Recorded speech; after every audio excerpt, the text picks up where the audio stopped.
hear a number of different recordings, and you will have to answer questions on what you hear.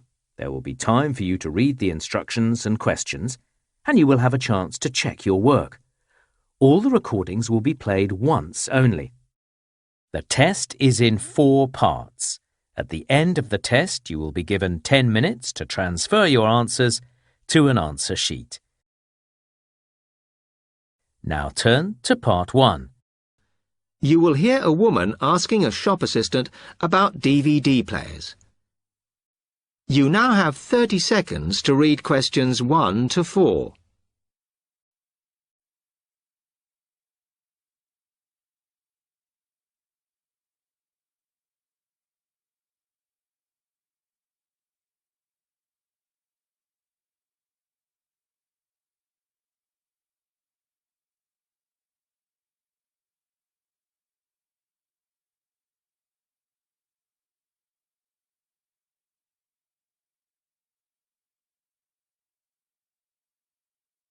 Hello, I'm interested in buying a DVD player. Can you help me, as I don't know very much about them? Of course. We sell quite a range. Actually, we're doing a customer survey at the moment, so I wonder if I could fill in this form about you, and that will actually help me to advise you on the best DVD player for you. Oh, okay. First of all, your occupation. Student. Okay. Then, have you already got a DVD player? No, I've never had one before. Uh-huh. And how much do you think you want to spend on a player? I'm not sure, really, but I have got a budget. My friend said I should allow about £100, but I can't afford over £85, so that's what I'm working on. Mm-hmm. And do you watch DVDs very often? Depends what you mean by often. I don't know what the norm is. Is it about 2 a week? I suppose I watch 3 a month. That's enough for me. Yes. What sort of films do you like watching then? Action movies? Not really. Oh. My boyfriend always insists we watch science fiction movies, but I prefer thrillers. Something to get your teeth into. Okay, just one more. Do you watch other DVDs? Ones that are not films, like music or something? Not much, because I don't want to spend the money on something I can watch on TV, but I occasionally rent out comedy programs, and I fight with my boyfriend over all the sports DVDs he watches. You now have 30 seconds to read questions 5 to 10.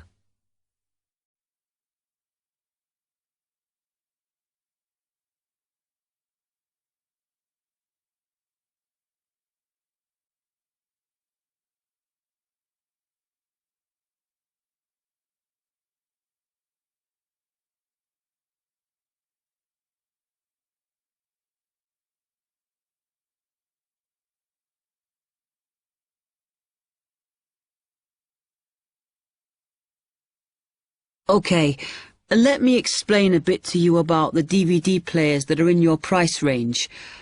First, there's the DB30, which has only got basic features, but it is a bargain at £69. Now, all the DVDs come with an after-sales service that starts when the guarantee runs out. As it's so cheap, the DB30 comes with a limited after-sales service, as it only includes parts. You would have to pay for most of the repair. Seems okay. Then, a slight grade up from that is the XL643. This comes with an additional feature in that it has an extra button allowing you to record. That's quite useful. Oh, yes. That would mean spending less on DVDs to watch. Yes, so you'd make the extra money back on it that it costs. Let me see how much it is. Yes, that one's actually reduced at the moment from £79 to £71.99. Oh. I think it's worth the extra myself. And is that the same level of after-sales service as the other one? Well, you get a bit more for your money because what we're offering is a discount on labour. So you don't pay the full price if you have to call an engineer out. I see. Then the last one is this Tri-X 24. It's a very good player, and you can use it to listen to your CDs as well as watch DVDs. It looks nice, but I bet it's expensive. No, it's not top of the range. Let's see. Yes, it's £94. But what you have to remember is that that includes insurance, so you don't have to pay extra for that. And it comes with a guarantee that's valid for 3 years, as opposed to the usual 1. What do you think? Maybe. That is the end of Part 1. You now have 1 minute to check your answers to Part 1.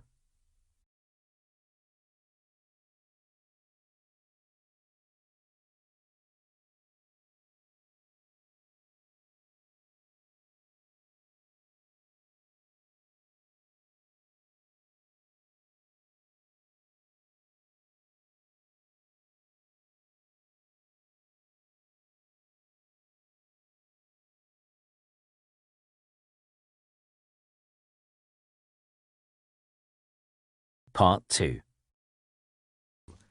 You will hear a salesman giving information to house owners about an alarm system. You now have 45 seconds to read questions 11 to 20.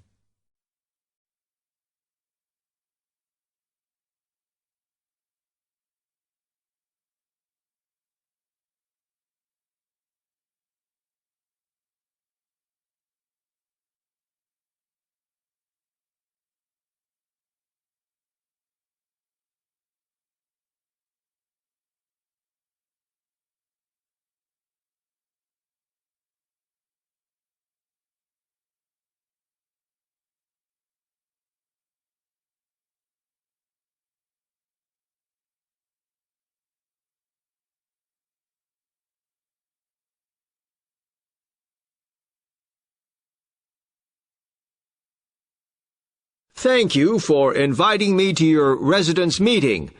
My name is Martin Pugh from SafeCell Alarms. I'm going to explain a little bit about home security, and I hope you'll all feel a bit better informed, and perhaps that you will even purchase one of the alarms we sell. It is all too easy these days for people to break into our homes. Did you know that 25% of all burglaries are committed by burglars breaking and entering via the back door? Even though it is locked, it is still relatively easy for someone to gain entry. And there are parts of our house that we think are not vulnerable because they look inaccessible. But they're not. So, if you're trying to protect your home, you should make sure the top floor is covered by that protection, not just the ground floor. We believe that the only way to secure your property is by having an alarm fitted. Just having the alarm on the outside can put burglars off, and we also recommend that you warn them about the alarm. To do this, we suggest you stick a sign in the front window of the house so it can be seen clearly. This alone should be enough to dissuade a burglar before they start. Now, our company has a range of alarms on offer, and I brought several along for you to see tonight. But let me just explain a few things about them. First of all of our alarms are highly visible. They're colored red, and on the underneath, there's a blue light, which you can see whether they are switched on or not. This acts as a deterrent to burglars who can see it as an active alarm system. Like most systems, our alarms are very sensitive, so you do need to look after them. You may be surprised to hear that a cat can often slink around unnoticed under the infrared beams, but a spider crawling across them will set them off. Also, our system is a little different from some. Most companies offer an option that connects their alarms to the police station. All our alarms have an automatic link to our company office. This means we can deal with a situation promptly and can sort out any alarms that have gone off by mistake. Okay, let me tell you about the installation of our alarms. Later on, I'll show you some house plans and diagrams of how the alarms operate, but you don't have to worry about them being intrusive, as we normally put them in hallways rather than individual rooms. The diagrams show you how the beams work to cover the whole house in this way. Oh, one small thing while I remember is don't leave your security code in your house.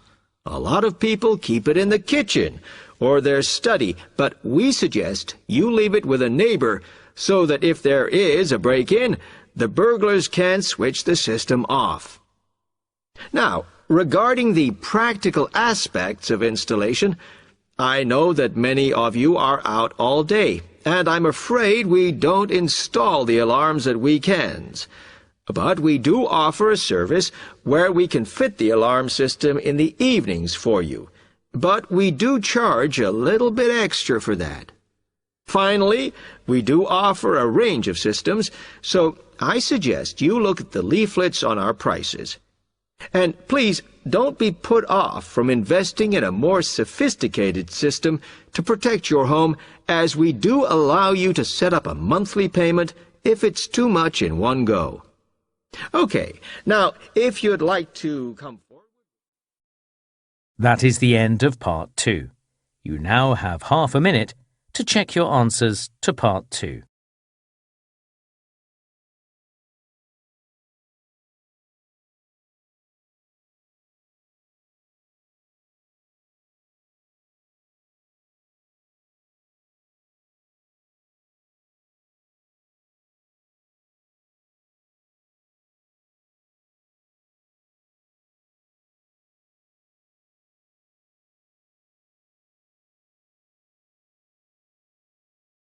Part 3. You will hear a student, Alex, asking his tutor for advice about essay writing. You now have 30 seconds to read questions 21 to 27.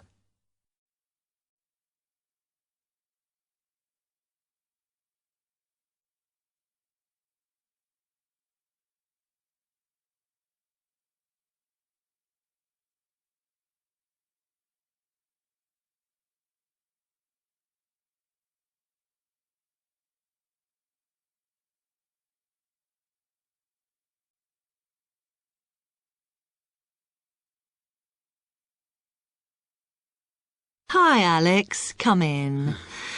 I gather you wanted some help with writing essays. Yes, I'm finding this first term difficult, and I'm worried about the assignments we have to do for January. Well, let me see if I can help. You shouldn't panic about it, because essay writing is a very straightforward process, really. What it involves is organizing the information that you want to include. You shouldn't have more than you can easily manage within the word count. Make sure you haven't got too much or anything irrelevant. You need to look at that and work out what you need and what you don't need before you start. And then you just have to think about how you're going to put forward your argument. Oh, that sounds very straightforward when you put it like that. But I'm worried I haven't got the necessary skills for writing an effective essay, because English is my second language. Well, perhaps you misunderstand the skills you need. You need to be able to analyze your data, and then I would say the skills of interpretation and expressing yourself are important. Perhaps it's this last one that bothers you, but the more essays you write, the more you will develop these skills. Yes, and I don't quite know how to improve at that. Though, as you say, I know practice will help. And I need to make sure I've got everything ready before I start. Yes. What is vital to good essay writing is preparation. So make sure you build in enough time to do the research you need. Are there any other sources I can use to help me with essays? Yes. You should go to the library and look through the reference section, because there are books that focus on the style we use in academic writing, and those will help you a lot.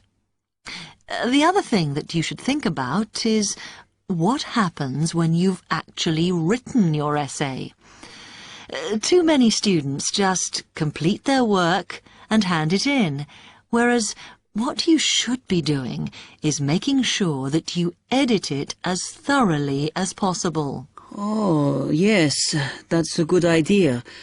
Then I'd pick up any mistakes and also see if it reads logically. Exactly. The other thing is, again, what a lot of students do is get their essays back, look at the marks, then just file it away. They don't realise that if they checked it through and looked at what the tutor had written, then they can learn from their old essays. Yeah, I can see that's a good idea. So, is that okay? You can always come back to me. You now have 15 seconds to read questions 28 to 30.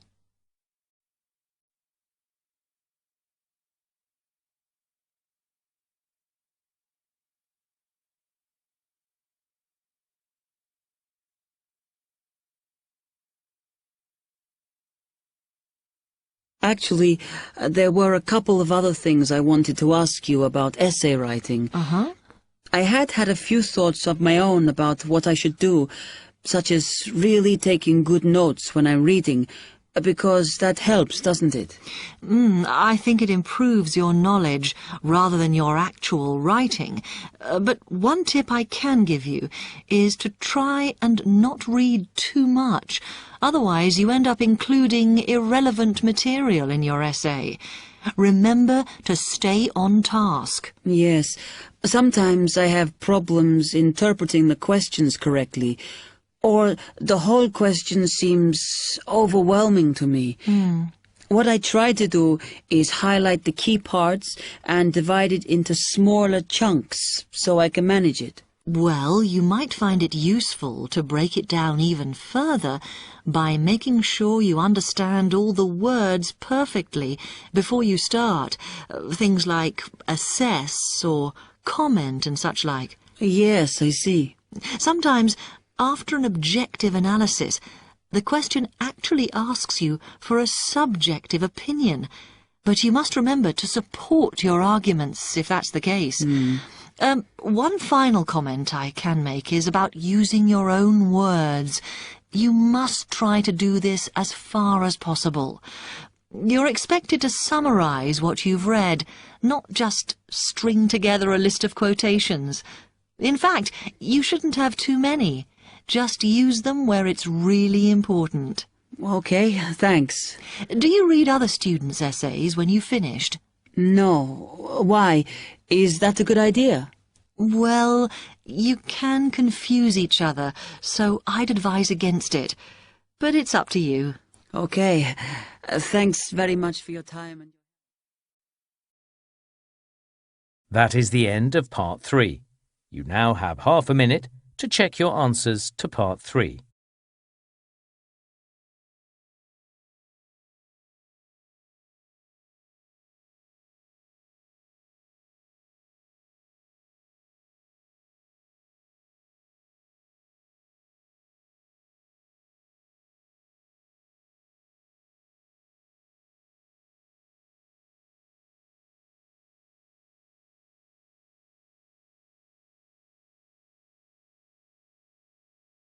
Listening, Part 4.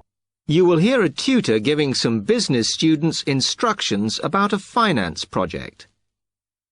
You now have 30 seconds to read questions 31 to 36.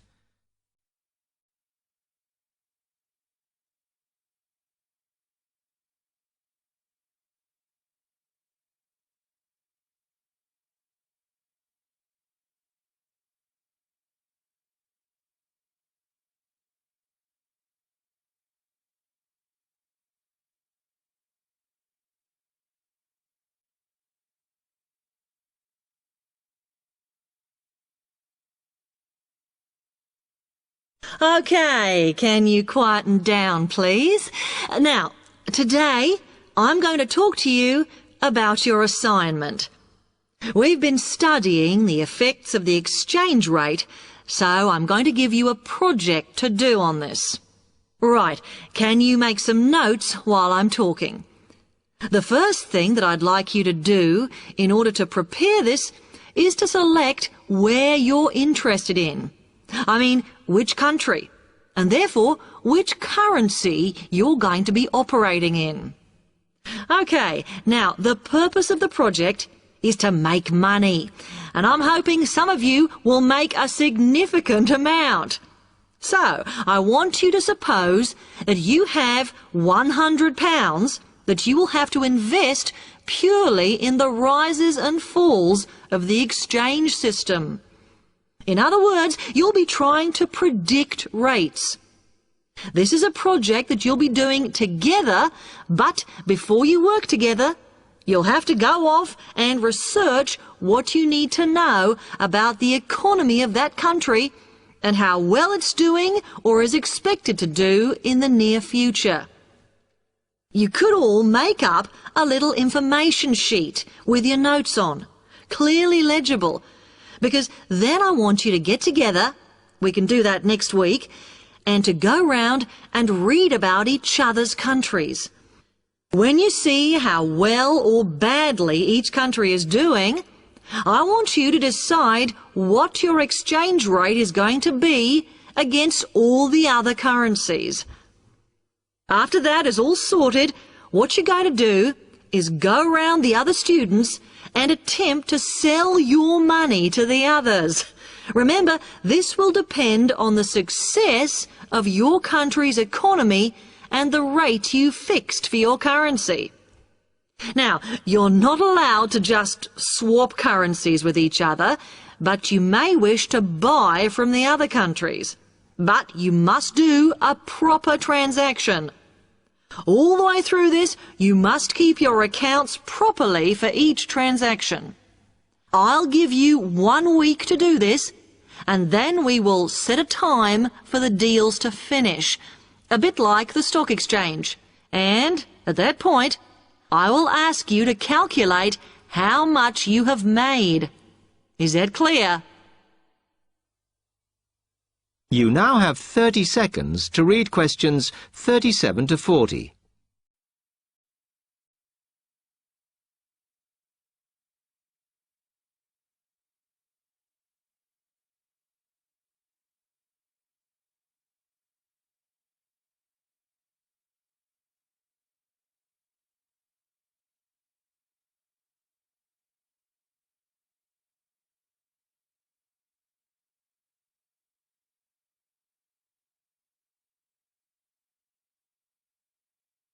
Okay, now before you begin that, there are a few things I want you to read up on to prepare.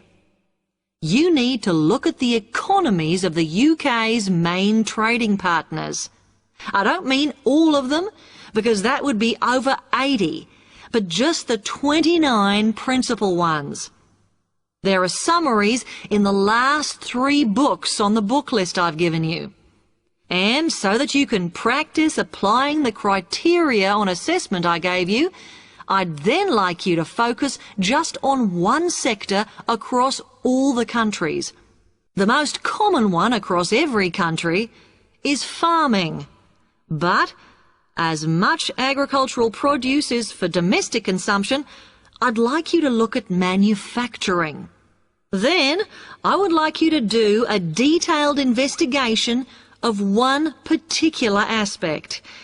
I was going to give you a choice, but I think as we've just started the course, it's better if we all look at the same thing, and then we can discuss it in the seminars. So the thing I'd like you all to look at is fluctuations in import prices. Now, you need to do all that before you start the project, as it will help you assess the economies of the countries you'll be representing in the project. Don't worry, you've got plenty of time. Exam week is December the 8th. Then it's the holidays until January the 6th, so I don't need the project in till February the 5th. Is that okay? Now, any questions on this? That is the end of Part 4. You now have 1 minute to check your answers to Part 4.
That is the end of the listening test.